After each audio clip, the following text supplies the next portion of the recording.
प्रधानमंत्री जी ने बोला था सबको अपना घर देंगे 2022 तक, वो घर कहाँ है? तो ये तो आवास योजना हुई नहीं ना, ये तो उजाड़ योजना हुई।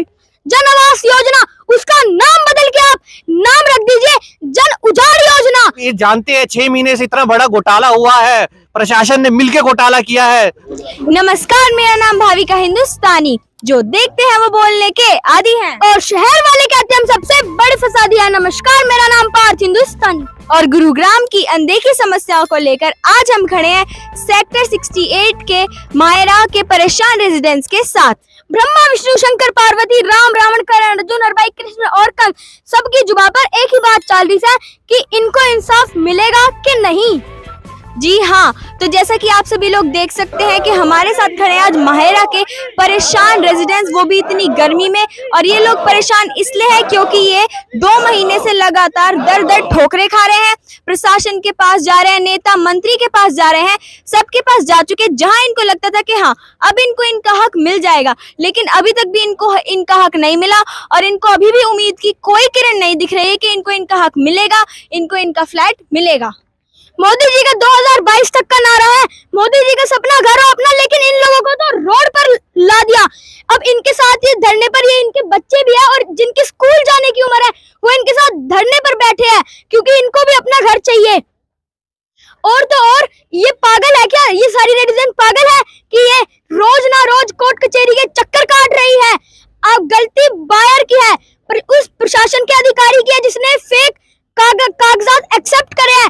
आप जुर्माना उन पर लगाइए ना, इनको क्यों दुख दे रहे हैं? आप क्यों इनकी दुख के हकदार बन रहे हैं? जी बिल्कुल, मतलब प्रशासन को अगर किसी भी इंसान का छज्जा जरा सा बाहर निकल जाए ना तो जब ही पता लग जाता है कि भाई उसका छज्जा बाहर निकल गया, जेसीबी ले जाकर उसका छज्जा तोड़ दो। लेकिन यहाँ प्रशासन के कानों पर जू तक नहीं रहेंगी। जब बिल्डर ने पेपर्स जमा करे कि ये इलीगल है, ये फ्रॉड है, फेक है, ऐसा कुछ नहीं। अब 8-10 साल बाद जाकर प्रशासन अपनी इस कुंभकर्ण की नींद से जागा है और उसको अब ये याद आ रहा है कि ये सब तो फ्रॉड है। लोग अपने सारी जीवन पूंजी लगा देते हैं एक घर बनाने में, मकान बनाने में, इन फ्लैट को खरीदने में। इस सिचुएशन को देखकर तो एक शेर याद आया, लोग टूट जाते हैं एक मकान बनाने में, लोग टूट जाते हैं एक मकान बनाने में और आप जरा सा तरस भी नहीं खाते इन लोगों की बस्तियां गिराने में।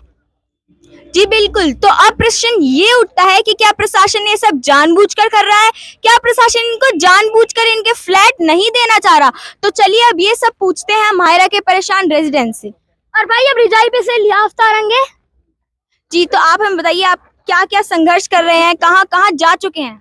मेरा नाम नीतू बंसल है। मैंने यहाँ पर एक फ्लैट खरीदा था 2018 में और हमें बोला गया था कि 4 साल के अंदर आपको आपका फ्लैट मिल जाएगा। हमारा अभी टाइम आ चुका था फ्लैट हैंडओवर करने का अगस्त में, लेकिन 4 साल से माहिरा ना कंस्ट्रक्शन कर रहा था, पैसे टाइम से टाइम मांग रहा था। हम हमेशा वहाँ जाते थे कि ना कंस्ट्रक्शन हुआ है, पैसे किस चीज़ के ले रहे हो, बट हमें ये बोला जाता था 4 साल बाद आना, 4 साल बाद आपको सारे जवाब मिलेंगे। और मिलने से पहले हमें ये पता चला कि इनके तो सारे पेपर ही फर्जी थे।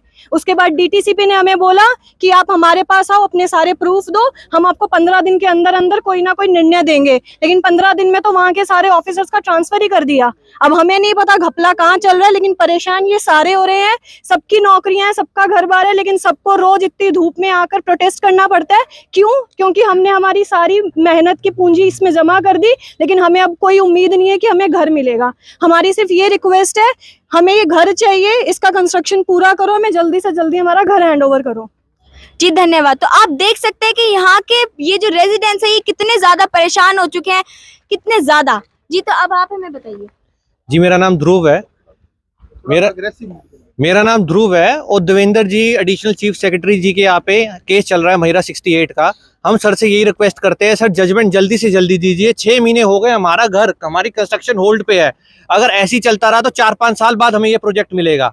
अगर महिरा ने कुछ गड़बड़ करी थी, महिरा के पेपर फर्जी थे, तो इसमें डीटीसीपी के भी इन्वॉल्वमेंट थी। डीटीसीपी के बिना निगरानी के कुछ नहीं हो सकता। अगर आपके डिपार्टमेंट ने गलती करी है तो उसको सुधारिए, महिरा पे जो पेनल्टी लगानी है पेनल्टी लगाइए, महिरा का लाइसेंस रिस्टोर करिए और ये प्रोजेक्ट जिससे महिरा बना सके।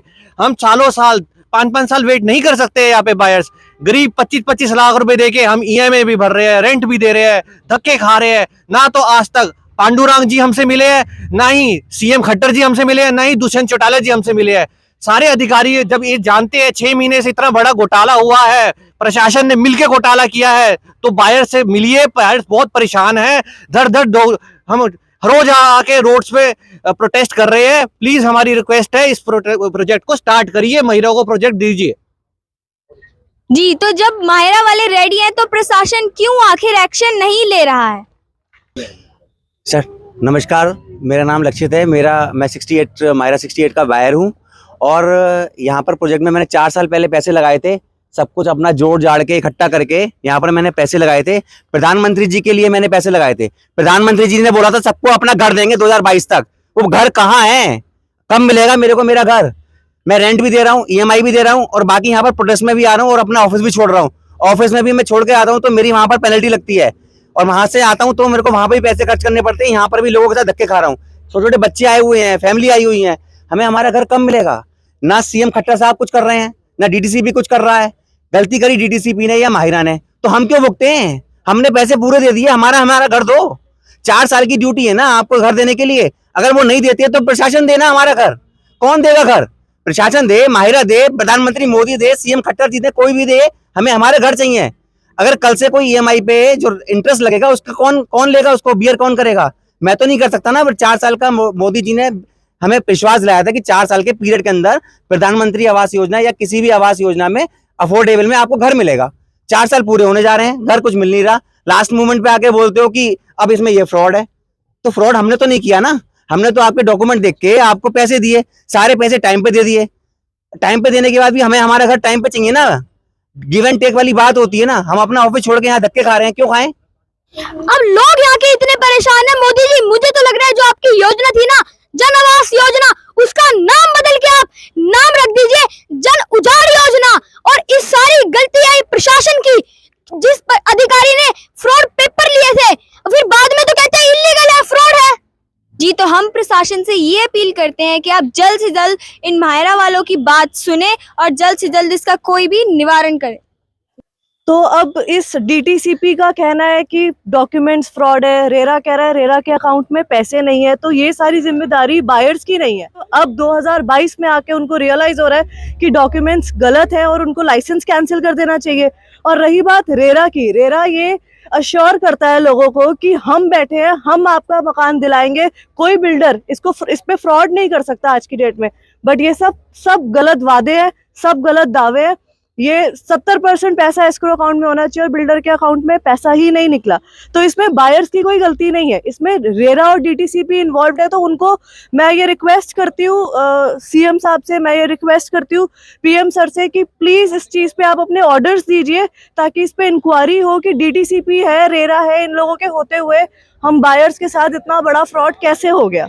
एंड सेकेंडली ये जो बोलते हैं PM आवास योजना के तहत हर आदमी को अपना घर मिलेगा, इसके तहत किसको मकान मिल रहा है? हम रोज सड़कों पे आके अपने बच्चे लेके अपने घर में सब लोगों को छोड़ के, जॉब्स छोड़ के यहाँ पे आके प्रोटेस्ट कर रहे हैं, यहाँ पे आके अपनी अपील कर रहे हैं लोगों से, CM सर से, PM सर से, DTCP से, रेरा से कि हमारे लिए कुछ स्टेप्स लिए जाएं, कुछ एक्शंस लिए जाएं। पर ये हम कब तक करेंगे?